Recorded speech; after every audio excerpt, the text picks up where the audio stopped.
VOA 60-তে স্বাগত জানাচ্ছি আমি তাহিরা কিবরিয়া। সংক্ষেপে আমেরিকার কিছু খবর। যুক্তরাষ্ট্রের প্রেসিডেন্ট জো বাইডেন বুধবার প্রথম প্রকাশ্যে ইসরায়েলকে সতর্ক করে বলেছেন, ইসরায়েলি বাহিনী গাজার দক্ষিণাঞ্চলীয় শহর রাফায় বড় ধরনের আগ্রাসন চালালে যুক্তরাষ্ট্র ইসরায়েলকে অস্ত্র সরবরাহ বন্ধ করে দেবে। বাইডেন সিএনএনকে দেয়া এক সাক্ষাৎকারে ওই মন্তব্য করেন। যুক্তরাষ্ট্রের প্রতিনিধি পরিষদের রিপাবলিকান স্পিকার মাইক জনসনকে রিপাবলিকান মার্জরি টেলর গ্রিনের উদ্যোগে বুধবার অপসারণের চেষ্টা করা হয়। ডেমোক্র্যাটরা রিপাবলিকানদের সাথে যোগ দিয়ে ৩৫৯-৪৩ ভোটে জনসনের স্পিকার পদটি রক্ষা করে। যুক্তরাষ্ট্রের প্রেসিডেন্ট জো বাইডেন বুধবার উইসকনসিন রাজ্যের রেসিন সফর করেন।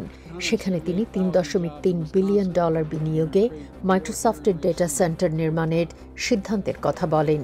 ২০১৭ সালে একই এলাকায় সাবেক প্রেসিডেন্ট ডোনাল্ড ট্রাম্প $10 বিলিয়ন বিনিয়োগের ঘোষণা দিয়েছিলেন, যা পরে অনেকটা কমিয়ে দেয়া হয়। আজ এ পর্যন্তই। Tahira Kibria, voice of America, Washington.